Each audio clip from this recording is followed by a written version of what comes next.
energy storage or solar with energy storage solution, which is the right one that I should offer? Because I can't offer all of them. We've completely revamped our cloud infrastructure. We now have our own, AWS servers housed in the US. The energy future in North America is going to be a hybrid model. What do you see as the largest opportunity for new technology innovation in this space as we go into 2026? Software is defining everything about how those systems are used, how they performed, and the value stack for a homeowner.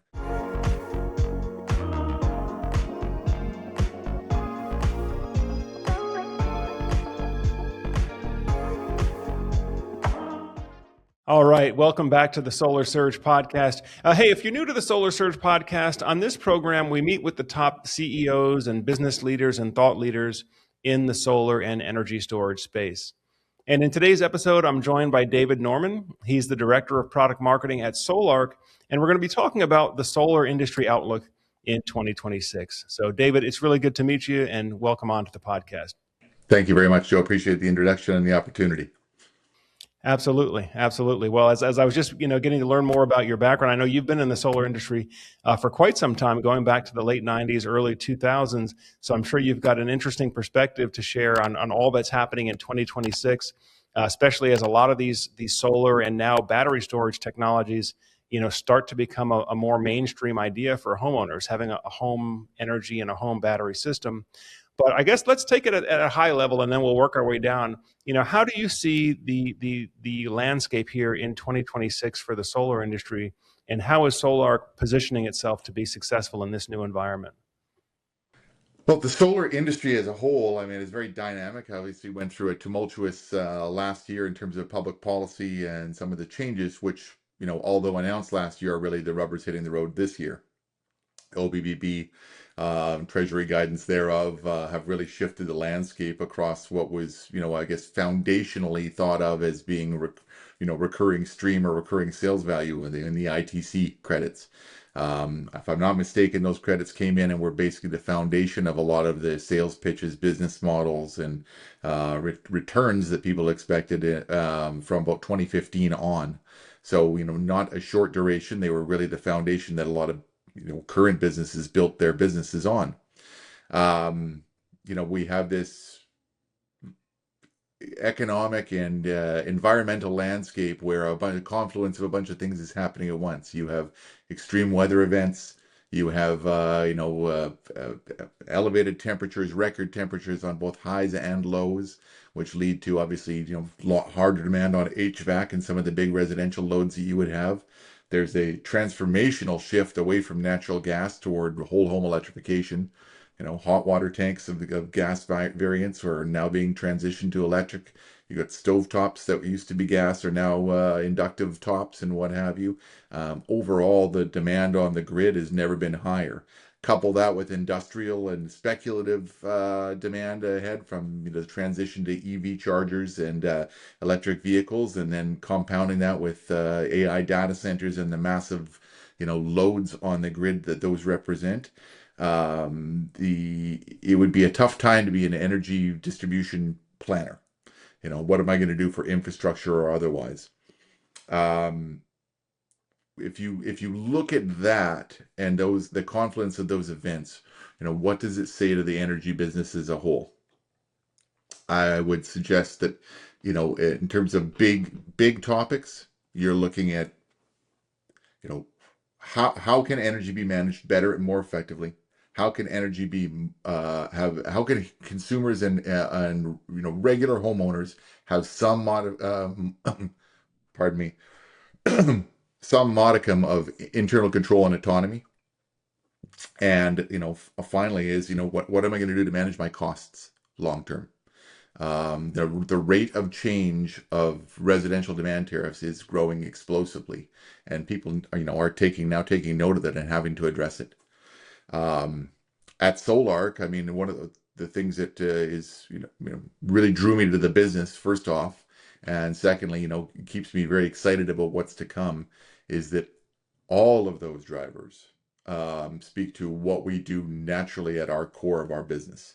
We are an energy services company that essentially builds hardware that allows people to have and take over the autonomy of their home energy use, consumption, and generation.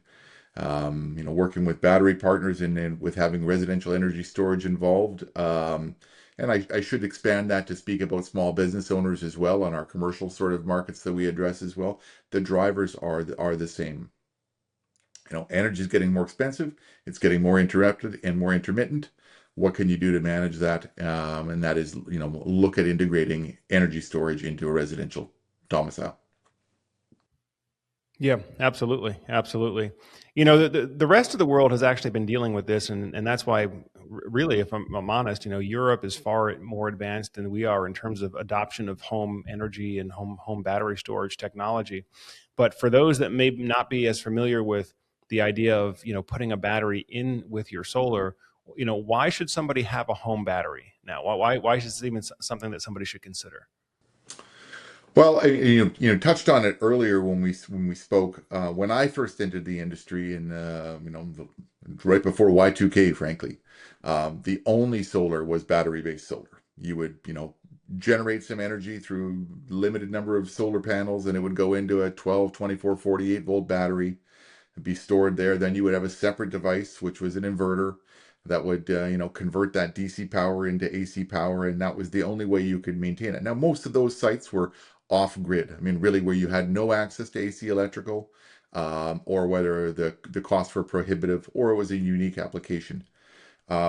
We then went to this period where grid tie inverters were on board, and everybody was just, generating in a NEM world as much energy as they could to put back in the grid and use the grid as a bank and draw it back afterward or get paid a real premium for that power. As the utilities and utility distribution companies have become wiser to it, as the penetration of solar has grown, as the costs have plummeted across all of that, there is really a strong rationale to produce and generate your own power. Unfortunately, just due to the nature of our revolving world, solar is only available for a fixed time in the day. You have to produce as much energy you can during that time for use at other times or as you'd like. Furthermore, when you have stored energy, you can use it at times when the grid or other sources of power are down. Look at the Northeast corridor for blackouts. You look at the southeast coast of the USA for hurricanes and the like. These things are real, and in our modern society, we rely on power to a greater degree now than we did at any point in time in our human history. Yeah, yeah, no, and absolutely, and it's only getting more with AI and electric vehicles and everything else, like you mentioned. So, one of the things that I'm noticing here, and um, again, going back to the idea that a lot of the rest of the world has already been dealing with much more expensive power, and not necessarily having a lot of the government incentives that we had. Of course, as you know, and as a lot of the audience knows, we lost the 30% individual tax credit on solar at the end of 2025 as part of this one big beautiful bill. But also, we're seeing these one for one net metering programs are less and less available, right? It used to be where most utilities, as you said, they would give you a full one for one buyback for your solar during the daytime. But now you have so much extra solar being produced during daylight hours that the power company doesn't want to give you the full buyback price, or in some cases, they may not want to buy it back at all. I'm hearing in some international markets, they actually charge you to export your excess to the grid. So you really have a financial penalty if you don't either consume that energy or store it in your own battery. But David, I think one of the challenges that a lot of solar installers are facing out there, especially the ones that started in the solar only grid tied net metering era, is now they're being bombarded with dozens and dozens of new battery storage products that are coming on the market. What would you say to solar contractors out there that are trying to decide what is the right energy storage or solar integrated hybrid solar with energy storage solution? Which is the right one that I should offer? Because I can't offer all of them, right? They're going to No. have to choose a few and really get grooved in on installing those few. What do you think? Well, first and foremost, and if I was to put my, as a product marketer, I try to walk a mile in my prospective audience's shoes as much as possible. Who do I communicate with by our messaging and on a day-to-day basis? Electrical contractors. Most electrical contractors across the U.S. are frankly single zip code operators running a small business. They're small business owners that's trying to perform a service, feed their family, keep their employees paid. If that's the case, and I was really looking at adjudicating, how I would evaluate vendors in that environment, I would always have two sources of product suppliers. You hold yourself hostage if you have a one trick pony in terms of supply. Um, you know, the other thing is that there are a variety of use cases that lend or lean towards specific solutions. If I were to juxtapose, probably the nation's most widely accepted or widely known product platform, the Tesla Powerwall, in any of its iterations. Um, I mean, great product, super functional for what it does. It's a limited sized piece, fixed ratio of battery to power electronics, not designed necessarily for scalability. It's a specific function, and that's to reduce demand charges, shift time of use. That is really what it's designed for. Now, if I was to suggest that, that probably, I mean, just by their market share alone, it obviously addresses a wide swath of the U.S. residential population. There is another part of that population, and whether that is because they have access to VPP programs that rely on a certain amount of energy storage to maximize the benefit, whether it's because they have long duration power outages, whether it's because they have a large service panel, say a 400 amp service panel, whether they have a 200 amp service panel and they need to upgrade that but don't want to pay the cost to upgrade their service main. Those lend towards bigger modular systems. Solarc has taken a position in that particular space that, and this speaks to somewhat to the shift in the lease land versus the cash sale markets that are transitioned with the OBBB. But those, premium or more flexible requirements for a customer's problem statement, I want to reduce my power, but I want to guard my family against long duration power outages. I want to, maintain my power and reduce my energy bills, but I want to have the ability to scale my system later because I'm planning more consumption, more appliances, another EV, what have you. Those lend themselves to systems such as what Solar designs. So, to your question, first and foremost, two vendors. You're probably going to have one vendor that is your mainstream and another vendor that can be whose products and suite of products can service the more challenging applications. The second thing I would look at is, again, and we spoke about this a bit with your own pursuits in being electrical contractor, is that support is real. Long-term support is real. And for whatever reason, when you install a battery-based business or a battery-based system for a homeowner, there's an expectation there that you are a lifetime service provider. And that's the case. And I don't think I'm making any broad or assumptive statements, but 90% of the, battery technology that's coming into the United States and being installed is coming from China and Chinese manufacturers. Great quality product, generally speaking. Um, Typically, though, they don't have a lot of bricks and mortar and support within the continental U.S. themselves. So the call centers supports. I served for a brief time as the country president for a Chinese Chinese manufacturer that wanted to enter the U.S. market. And the number one schism we had in terms of just philosophy was that before I would sell, I needed to have a support and service network. They wanted to sell first and service the customer afterward. As an electrical contractor who is otherwise on the hook for servicing those customers, I would be looking long and hard at what the organization you wanted to choose as your vendor had by way of domestic support capabilities, whether that's feet on the street, whether that's a 27-day a week call center, whether that's having localized engineering in your time zone. Those are big factors. And then the final part that I would suggest in terms of vendor selection is, ultimately power electronics and batteries fail. They have a finite life, and they are going to eventually stop working or have problems. So, it's one thing to say you have a warranty on your product data sheet or in your sales pitch. It's another thing to have a product that can be supported by warranty. Domestic stock. Do you have local support? Do you have parts and service? Can you do repair parts for out of warranty service and repair? These types of things. They also, a 10-year warranty from a company that hasn't been in business for 10 years.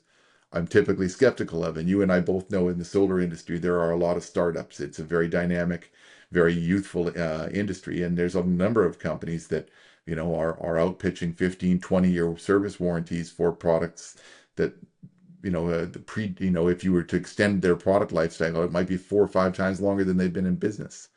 This is one of the things when I chose and was asked to join Solarc that I took into consideration myself, because ultimately I've got a reputation to uphold in the business as well, and Solarc is ideally situated for me, and I believe I can sell that to contractors. Sure, sure. No, you touched on a lot of important issues, a lot of important issues for contractors out there, and of course, as you mentioned, there's a number of solar contractors and solar businesses that popped up, and then they've gone out of business within a few years, and that is a big issue that the industry is dealing with now. Now, I know another thing that the industry is dealing with is the way that solar is financed. And of course, with the loss of the individual tax credit, now one of the ways to get the lowest cost solar in the states is to use a third party ownership type of structure where you can have a third party, basically like a leasing company, that finances the system for you. They can capture the tax credit and even some bonus tax credit, I understand, if they use sufficient domestically produced content, USA produced content, and then be able to pass some of those savings on to homeowners in the form of a lower monthly payment. So, David, can we speak a little bit about with the change in how solar is being financed, what effect does that have both for installers and also for end users or owners of this technology? Ultimately, it's with anything. There are pros and cons, right? If I was to circle in on the pros of the shift, and the preference toward allowing or retaining the ITC credits for lease lend finance channels, I would say it's great for one thing, in that it provides accessibility to a broader swath of the or specifically American in this case, but the trends will extend, beyond the borders into Canada and other, UL world countries. But ultimately, providing access to that and proliferating the penetration and generation of solar, making it as mainstream as possible, is going to have long-term benefits. The more people are aware of it, the more people that can get in the door on solar, the better, as far as I'm concerned. It reduces the upfront cost, gives them manageable access in terms of payments and security, demonstrable decreases in their energy generation, depending on, who they chosen and what contract they sign. There are some good things. So if I was to say it, financing is going to get people in the door, but ownership of that asset that you're getting ultimately determines how much value you can get over the life of a system. So when you look at, the impact, let's say, of, similar to the technology trend that I mentioned to you previously, where when I started in solar, everything was battery based. And then we had the shift to everything was not battery based. And now we're gradually integrating that back in. When I started in solar, every system was sold at cash sales. There were no finance companies. The finance model really matured and became about it when, ultimately, when does financing get attractive to people? When risk drops down. So there was risk in public policy removed with the ITC coming on board and making it more affordable. There was a risk removed from their equation, from the system for them, when the hardware became more mature and became reliable. There was risk removed from them when the cost of solar panels came down significantly and they weren't financing such a big exposure for every single home. All these things are what sort of drew the finance markets and the finance models into solar. That said, there are, strong businesses, strong reasons why, to a certain subset of the population. Now, if you own your own home, presumably, and consumer rates, lending rates, although they might seem high now, they're historically low in terms of looking at the long-term asset. So people are, realistically, in the cash sale business, are looking at it like they would any other renovation they do: hot water tank, hot tub, pool, otherwise. The only difference with this appliance is that this appliance has the potential to earn you money and save you money. With the with the advent of DERMS programs and the like, you can have access to some funds when you have whole ownership of a system that you wouldn't have access to as a lease or a someone who is financing their system. You have autonomy on what you can do to maximize the benefit of that asset and that appliance in your home, and configure it for how you would like to use it, how you would like to prioritize your energy consumption, rather than jumping into a model that is confined and constrained. Okay. Okay. I mean, I know for me in the past, one of the reasons that I had been sort of reluctant to really enthusiastically promote third party ownership solar is just because, like, kind of the lack of control that the homeowner might have to be able to expand or modify that system in the future. But of course, then we also have this question of where's the country of origin for a lot of this equipment coming.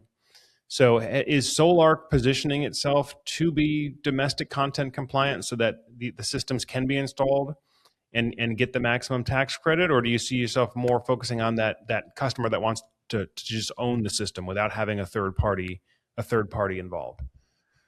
Well, the one thing I would say with respect to that, and it's a complicated question,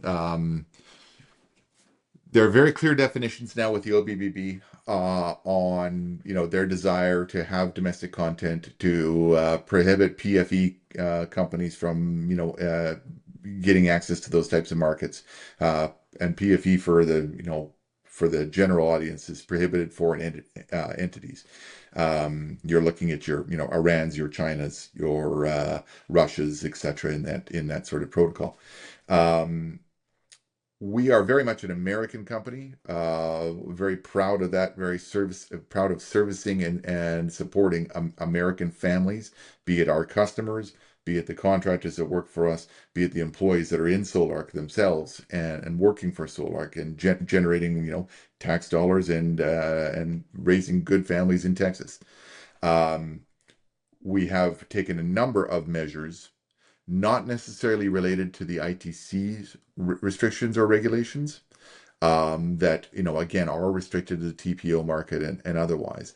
We're taking more of a long lens to that, in that if you look at the canary in the coal mine being clamped down restrictions on vendor types and company ownership, foreign ownership of products that are going to be sold and promoted and tax eligible through that program, it is the first of many, what we see as many restrictions to come. With the proliferation of solar, the amount of megawatt hours, gigawatt hours that are on the grid, sustaining the grid these days, with the tumultuous global landscape in terms of geopolitics, all those movers going on board, there is a great deal of risk in having your critical infrastructure, which is largely now firmware controlled and cloud controlled firmware, and cloud controlled at that, from other entities that may or may not be within what we would consider to be secure environments.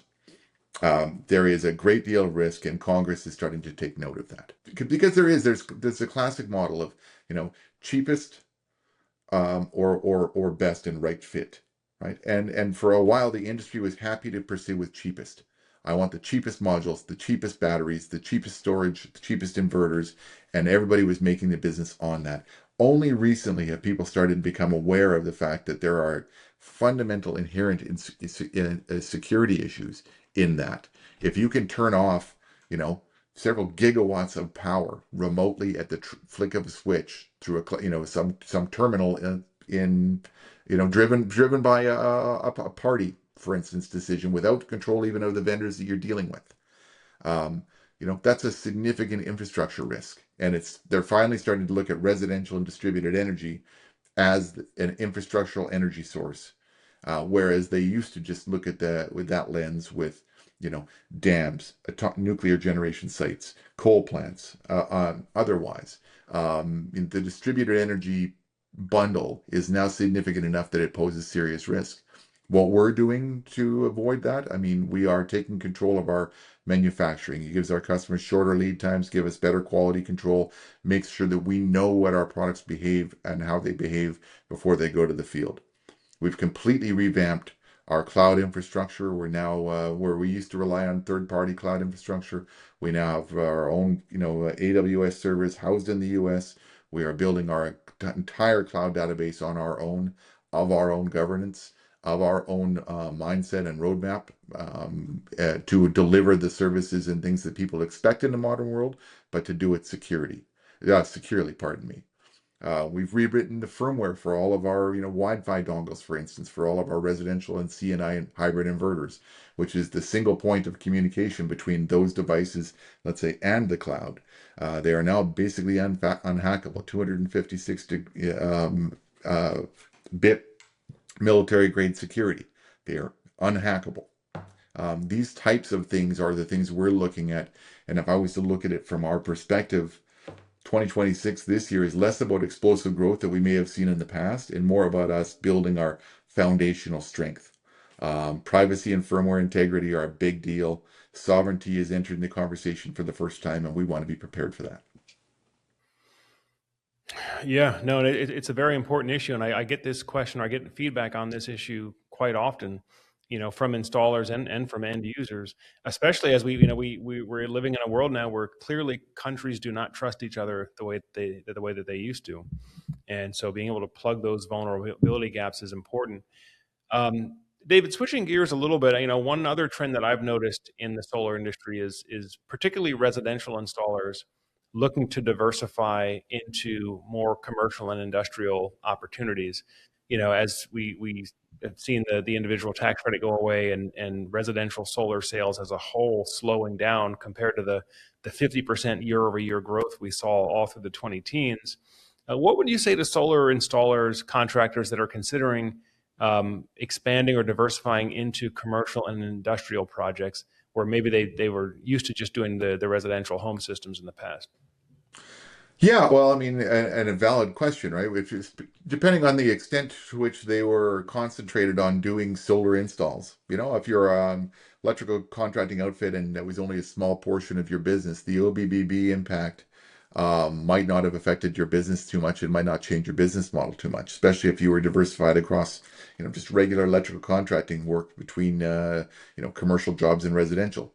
You're likely to be buffered from that. But in my experience, the companies, the electrical contractors that were doing residential solar, that was the Pareto of their business. They were doing 80% of that, and the rest of the contracting things were ancillary services.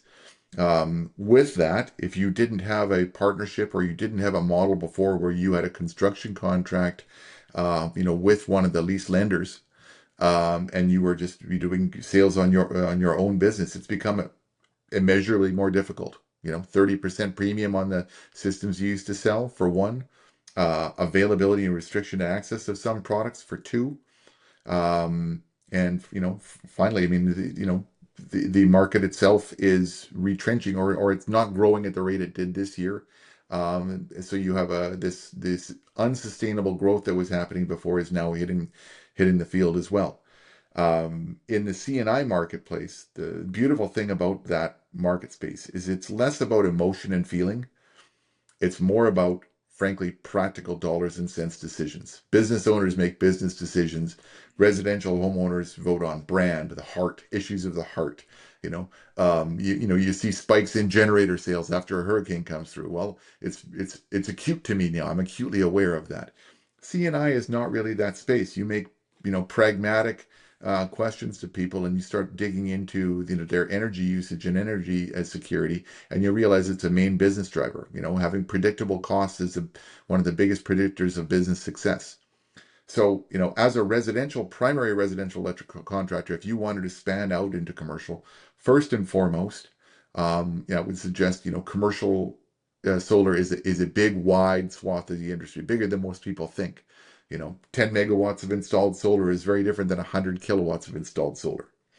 Both can be very much considered commercial jobs. If you look at mainstream commercial rooftops, I would say that, and OMA Analytics data supports this very well. Although the megawatts and the ultimate metric all associates itself with big jobs, big plants, and otherwise because they consume so much. When you look at the number of jobs, it is dominant on 200 kilowatts and under. in terms of the number of jobs. So there's a lot of work out there. I would suggest that also, when it comes to that, other than, typically residences are split phase, and, commercial buildings are, either 208 three phase or 480 volt three phase. They're very familiar with that. They're very familiar. There's nothing novel in that. You're not getting into sort of having to look at substations and medium voltage and otherwise. So it's very congruent to what they know already. And then, frankly speaking, I mean, and I don't want to, plug necessarily solar exclusively on this, but if you look at the migration path from someone who's used to installing our residential inverters, because they are 18K or 15K residential hybrid inverters, and you want to do your first C&I job, the only two differences are the string voltage on your solar side, if solar is installed at all, and your nominal battery voltage. Those are the only things that change. You're talking about a high voltage battery bank substituting for a 48 volt nominal bank that you'd see in residential systems, and then your string voltage will be higher. You're closer to the 1,000 volt range than the 600 volt range. But other than that, the system installation, the theory of operation, the multiple multiple AC inputs, the EMS functionality, all of the configuration through the HMI and system configuration is identical. It offers a very, very tolerable next step or migration step to go from residential installs to commercial. Very cool. And who would you say, or what would be like a typical small business or commercial client? What does the ideal small commercial client look like? Well, I mean, this is the thing. It really largely depends. As I mentioned, they're really it is a financial supposition that you need to solve for them. So if the problem is simply I'm getting buried by demand charges, right? Well, you can resolve a lot of that pain without even installing solar. A behind the meter hybrid inverter with a sufficiently sized, say 3-4 hour battery, can reduce or at least clip a lot of your demand charge premiums that you would have there and pay for itself relatively simply. That's one issue of the value stack. On the other end of it, the value stack would be, I've got critical infrastructure. Let's say I have, I'm a breeding facility for some light agricultural, and I can't survive low temperatures or no watering, right? Well, then my loss of power is an existential threat. It's almost impossible to put a value on it. And ROI is really easy to demonstrate. If you can save one cycle of, your aquariums or as a fish store, or your plants as a small budding agriculture firm, any of these types of things, it becomes existential. So the return on investment is really very simple. I mean, others are looking for just energy security. I have a business model where my multi-tenant facility ekes by and I'm profitable if and only if my cost of energy for these tenants is below X, Y, or Z. Configuring those systems is quite simple, but you do need to look into the financial drivers, build the value stack for that customer, and demonstrate, what those would be. I will tell you this: in selling commercial, there's no there. I mean, in residential, for instance, there's a lot of bragging rights to your friends to pull up your app, show your friends, here's what I'm producing right now. It's novel. It's got a nice pitch to it. I'm contributing to the green economy or otherwise. Commercial building owners don't want to own a power generation asset of their own power plant. They don't want it. They don't get any novelty from that typically. What it is, it's a function of cost certainty and or cost reductions and OpEx reductions. So, they're not interested in managing a plant on their own. You have to make an economic argument to them that it's worthwhile to invest in this piece of hardware, that it'll be turnkey, not cause them other administrative or subsequent issues in terms of maintenance and time. And you can demonstrate to them financially that it's going to pay back, and not simple payback either. These are sophisticated, people looking at business models, internal rate of return. I need to know, look at my cash flow sequences. These are the types of things they'll be analyzing. So, if I were an electrical contractor who's been selling into residential, I would first of all, retrench my salespeople and say, look, we need to brush up on our fundamental financial and economic tone notes. IRR, cash flow versus simple ROI and payback. We need to go and do some analysis for businesses in our areas and our demand charges. What are people getting? Is that a major driver in my particular zip code? What's available to those owners in terms of other things? Can I turn that asset into a revenue generating machine? In other words, VPP programs and DERMs. Are those eligible? Am I eligible to participate in those in my local geography? And can I turn those into one means of converting clients? But in terms of the technology stack and fear of say learning curve issues and what have you, um, companies like Solarc, where our commercial products are very, very similar to our residential products, offer a very soft landing if you do decide to pursue those jobs.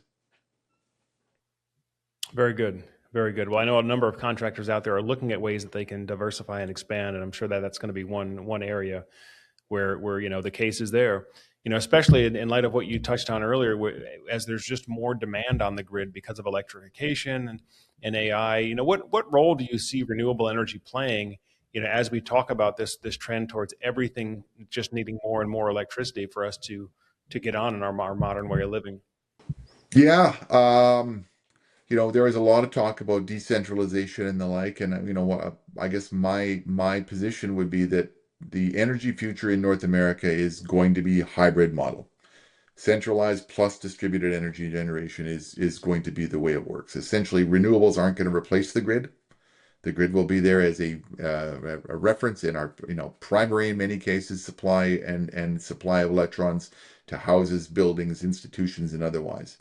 But the future is distributed, and that adds to resilience and intelligent management at a local level.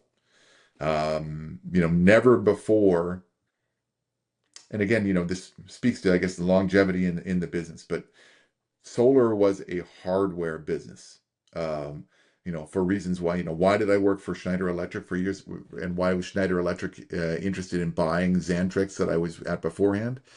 Because Schneider Electric, through their facilities with Square D and their Square D brand or otherwise, owned and had a massive presence in the electrical distribution channel. They sold hard goods, breakers, switch gear, transformers, anything you can think of in terms of electrical hardware through those channels. Um, if you flip that on its head, which has happened over the last, I would say, 6, 7 years, and really accelerated, was the hardware is stable, it's tertiary. There are so many companies that make good quality hardware that can do that. The designs, the topologies of modern inverters and BMSs and other things are pretty, standard and mature now. The industry, however, has flipped in that software software is defining everything about how those systems are used, how they performed, and the value stack for a homeowner. That shift for me has been fundamental. We spend more time now mapping out UI, UX, back end of cloud infrastructure and architecture, talking about, I guess, the enablement of tools, just through the proliferation of things like everyone having a phone on them now. I never really thought of that, until say 5, 6 years ago as being a fundamental game changer in terms of easing the life of an electrical contractor. Yeah, I thought it would be neat for homeowners to go in at coffee parties talk about their solar generation. But if you can go configure a person's system, if you're, as you were, an electrical contractor and your customer's got a power outage on a Saturday and you're having a barbecue with your family and kids, it's a lot easier if you can diagnose and troubleshoot that remotely. Not only that, but they're allowed to, participate in programs, DERMs, VPPs. Those are all software cloud control programs through aggregators.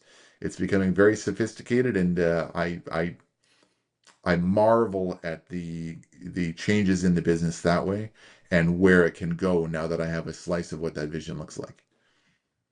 Yeah, it really is incredible to see how this technology is mainstream. David, as we were talking about before the interview here, back when we got into this business, it was all very much off-grid, independent. Everything had batteries, and now it's moving towards more of a mainstream thing.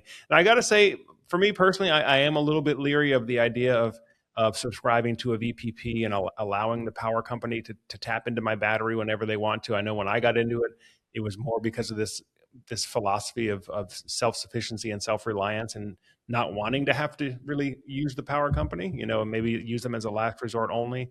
And I think that's the cool thing about how this technology works now. You talk about centralized generation plus distributed. So really the power company, for those of us that choose to invest in solar and storage, really the power company kind of just becomes the provider of last resort.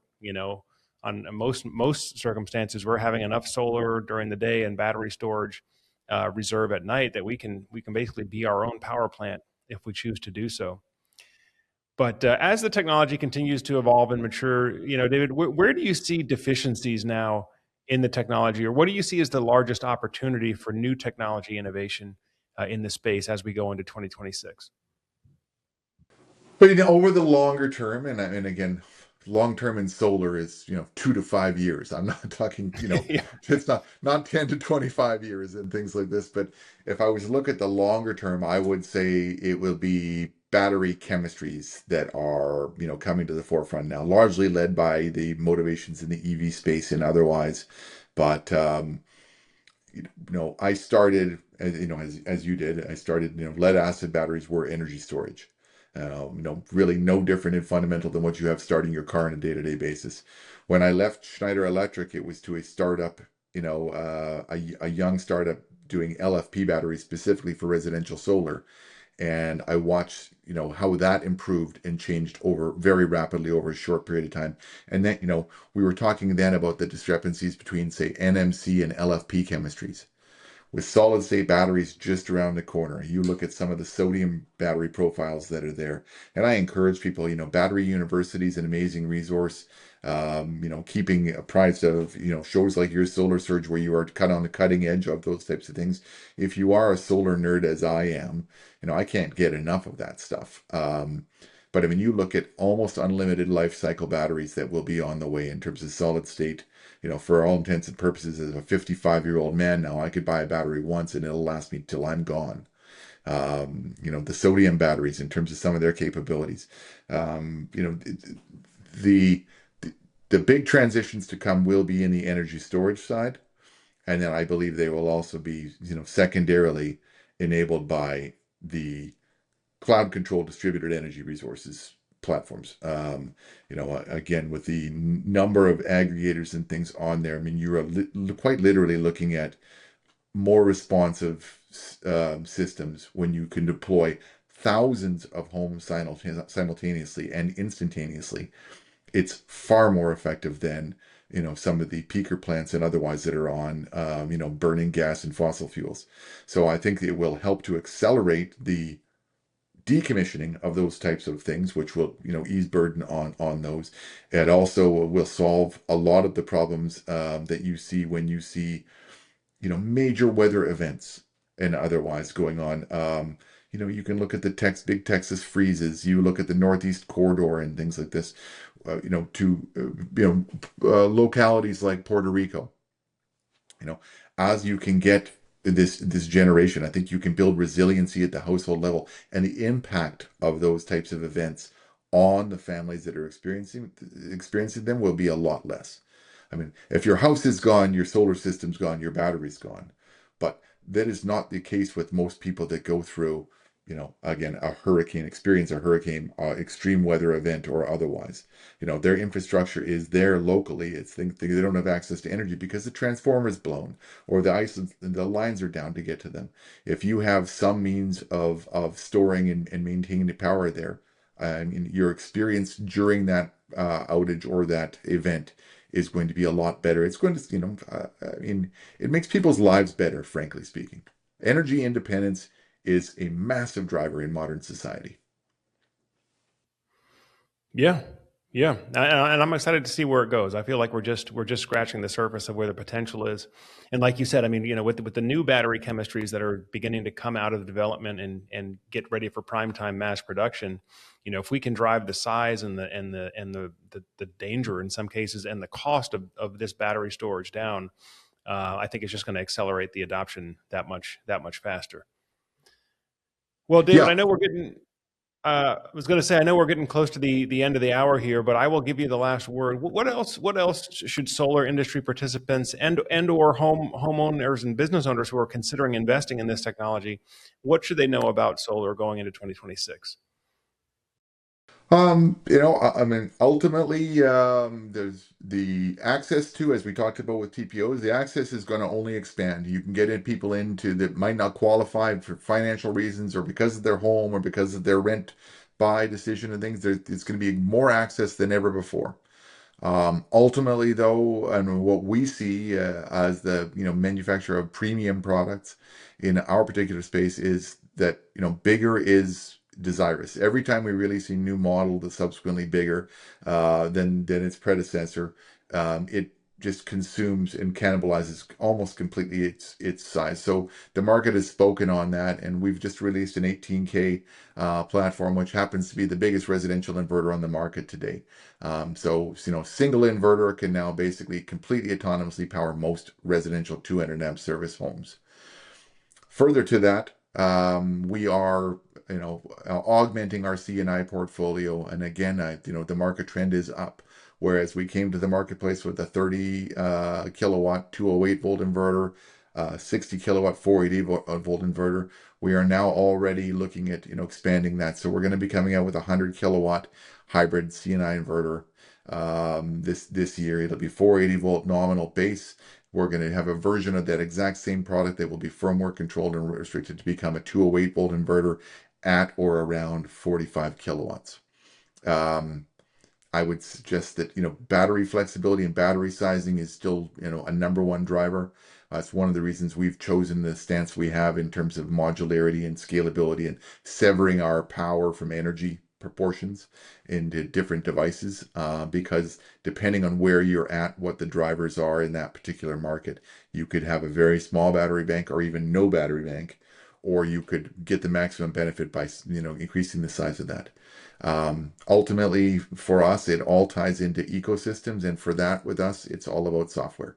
As I mentioned, um, all of our effort, or much of our effort in development right now, is in our cloud services and all the performance of that, the apps associated with it, and otherwise. We have over 70 full-time software personnel working every day to onboard North American controlled, highly secure, highly private, and highly effective cloud infrastructure and architectures. So that is really where our focus is tying all those disparate components in by the software stack and the customer experience.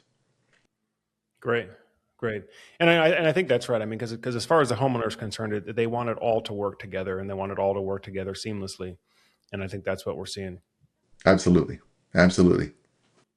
Well, folks, this has been a short discussion with David Norman. He is the Director of Product Marketing at Solarc. Of course, Solarc, one of the top, if not the top, hybrid inverter provider, but of course, a provider of other additional software and services as these systems become more integrated and more streamlined.